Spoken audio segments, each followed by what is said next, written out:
Hi, this is Sean Carney, the president and CEO of 40 Days for Life, and this is day one of our new daily blog, and so video blog. So if you haven't already subscribed to 40 Days for Life, go to YouTube, type in 40 Days for Life, and hit subscribe. We're going to be doing these daily videos throughout the rest of the campaign. For those of you who did not see or have not heard, Sunday I had the heavy heart of sending out the announcement saying that we were suspending the physical vigils of the 40 Days for Life campaign effective immediately due to the coronavirus pandemic. We had been watching the coronavirus way back in January. I'm very proud of our board, our team, all of our different attorneys, of keeping us up to date, and the regulations and the different changes and adjustments we kept having to make in different regions and countries throughout the world was just becoming unmanageable. And out of protection for our volunteers, I made the decision that we were suspending the vigils. I didn't make it because I thought it would be a popular decision or unpopular decision. I made the decision because I felt that it was the right decision at the right time. And I want to thank our wonderful heroes, the local 40 Days for Life campaign leaders, and your positive response to that. I didn't know what the response would be. Honestly, I just felt that it needed to happen, and Sunday was the right way to do it and the right time to do it. But your response, the response from so many different pastors, from clergy, from bishops, I want to thank all of you for your support.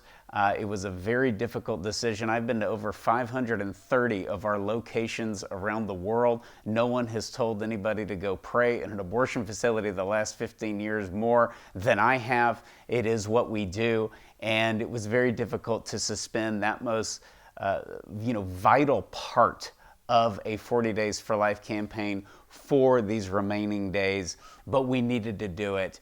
And we did it. And now we shift to ultimately relying on the foundation of 40 Days for Life, which is prayer and fasting. And this new blog is a great way to keep in daily contact with you. We're going to be sending out a lot. There's a lot going on in the pro-life movement right now, despite the COVID-19 outbreak, and we're going to cover that. So be sure you do subscribe to the YouTube channel. Just go to YouTube and type in 40 Days for Life. Also, perhaps now more than ever, our email list is so important. We will be sending out the daily scriptures. We'll cover that in today's daily blog, the daily reflections, and the daily updates. We had a lot going on at the vigils, good and bad, that we have to report and that we'll be continuing to report for these remaining few days. One of the things that I've gotten a lot of questions on, even the weeks leading into March, as we watched, we were planning for the outbreak at 40 Days for Life. We knew it would happen, but everything happened so quickly as far as the spread, and we've all adjusted our lives and accordingly, and we're all in this together. This is a cross of mankind right now. We've got to get rid of this pandemic. But I've been asked a lot about the response from the abortion industry, and that is something that has been just insane, but not unexpected. I live in Houston, and we went through Hurricane Harvey. It was a horrible time for our community. Planned Parenthood did free abortions. We saw in New Orleans when Hurricane Katrina hit in 2005, Planned Parenthood and the abortion industry do abortions. It doesn't matter what is going on that's good, bad, or ugly in the world. Planned Parenthood is abortion. The abortion industry cares only about abortions. And right now, yesterday, in fact, I just signed a letter with other national pro-life organizations, a letter to the HHS asking that they close every abortion facility in the United States because by definition, they are not essential medical providers. And that is what we see across the U.S. My dentist emailed me. So many other doctors are closing their offices, and the government is called upon so many of these facilities to close so that they can focus on treating the coronavirus and the families and the victims of that. And some of the abortion facilities are simply ignoring that. I know in Texas, Greg Abbott is making them close. We saw it in Ohio, and hopefully state by state in the coming weeks, we will see that happen. But they are about abortion. And I want to read this. It's unbelievable. You can't make this stuff up. In something like a coronavirus pandemic, it shows true colors in a lot of sense. We see a lot of good and a lot of wonderful things from the medical community, certainly, and a lot of sacrifices being made. But we also see the lunacy of the abortion industry. And when you look at the National Abortion Federation, this is one of their quotes. During this public health crisis, pregnancy care, including abortion care, remains an essential health service.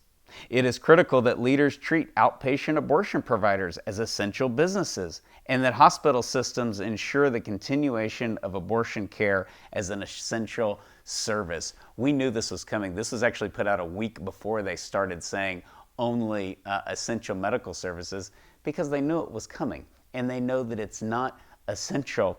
But the president of the National Abortion Federation, I don't mean to laugh, but if you don't keep a sense of humor about some of this stuff, it'll drive you crazy. This is what this woman said. In the midst of the coronavirus pandemic, she said, if an abortion provider gets sick, it's one less person who is able to provide an abortion.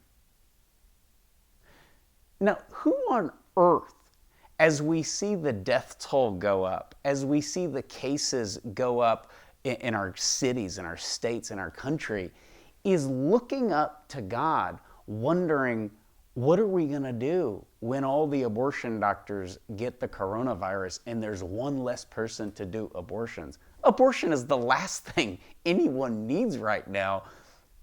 It's also the last thing anybody is thinking about, except for those in the abortion industry. So it highlights their true colors, and it certainly is a call to action for us. I think we're going to see a lot of good come out of this as far as seeing how the abortion industry responds to this and responds to the mandates that they should shut some of their facilities. But the rhetoric is insane. It's insane, but it's not unexpected. And so take that to prayer today. Today, we want to put the scripture verse on the screen. And of course, if you don't get our emails, you can sign up at 40daysforlife.com. But the scripture verse for today is Isaiah chapter 1, verses 16 through 17. Wash yourselves, make yourselves clean, put away the evil of your doings before my eyes.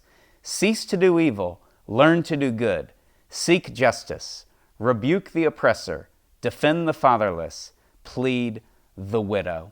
What a beautiful sort of list that the prophet Isaiah gives us. It's not just the do's and the don'ts, or not just the don'ts, but also the do's. I love that. Learn to do good, seek justice, that we are called to do virtue. When you participate in 40 Days for Life, we're always balancing the active with the contemplative.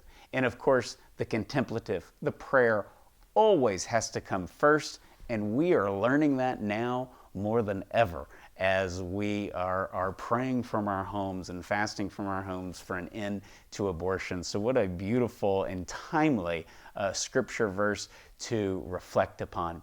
Be sure to sign up for the email updates if you haven't already on our website. And if you haven't subscribed to our YouTube channel, please do so by just hitting the subscribe button on our YouTube channel. Go to YouTube and type in 40 Days for Life, and we'll pop up. Tomorrow, I will have an update for everyone on the Planned Parenthood employee who coughed on a 40 Days for Life volunteer in Pittsburgh. We will have that tomorrow, and I look forward to seeing you. Stay safe, stay healthy, and God bless you.